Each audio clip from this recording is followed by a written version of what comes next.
Covid-19 pandemiyadan sonra sotsial-ekonomika çıkışları proyektin davası vermeye fermerlara kolaylıklar çıkma yerli hem halklar arası panayırlara. Kita kaliteli yapsınlar malları, öğrensinler sayı hem ekologiya kanunlarını hem geçsinler organik çiftçiliğine. Планируем, что у нас будет 300 бенефициаров.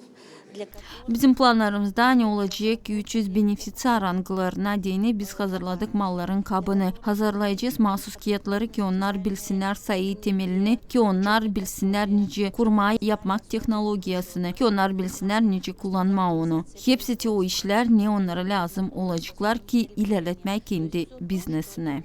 Понадобится для развития своего бизнеса. Projektin baş donoru Avstriya'nın sosyal işlerinde sağlık hem insanların haklarını korumak ministerliği. Avstriya'nın büyükelçinin Moldova'da nasihatçısının Geroş Tuller'in laflarına göre umutlu ani Gagauzyan kuvvetleri yardımcı olurlar bu projektin çalışmasında. İlk şükür ederiz bu projektin paylananlarını hem beneficiarları zira bu projektin temelinde sizin bilgileriniz, becermekleriniz, angıları yardım ederler ki projekt ilerlesin. Buluşmada Gagauzyan Başkanı Irina Vlah vurguladı, hani bakmadan zor duruma regionda giriştirilir bir sıra projekt. Регион из статуса потребителя услуг и товаров. Benim istemem ki bizim region olsun öyle ki dilse de kullansın malları ama onları kaliteli yapsınlar. De söylerim hani yalnız biz bu soruşta bir şey yapamayacağız. Sizi parasız üretirler nice kanunlarla işleme. Информирование о вас, о вашем продукте вы получаете это бесплатно.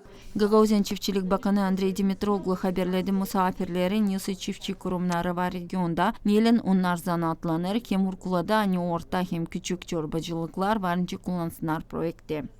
В чем риск для крестьянско-фермерских хозяйств?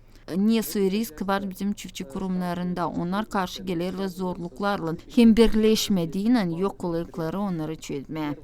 Эта категория менее ассоциирована и не объединена в группы. Leksiyon süresinde anlattılar da fondun kanununa değişilmekler için hem nesi kolaylıklar var çiftçilere hem kullanıcılara bu projekte hem kanuna göre.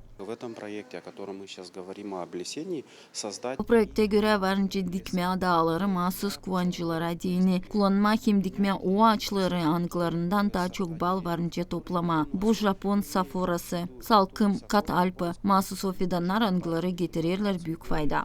То есть те деревья, которые будут приносить большую пользу пчеловодам. Projektin içinde kurulacak online platforma niyetle birleştirme kurumları ki siltme logistika harcamaklarını hem daha efektif yapma bağları. Zinede Kanser, Grigori Stavilov, GRT Haberler.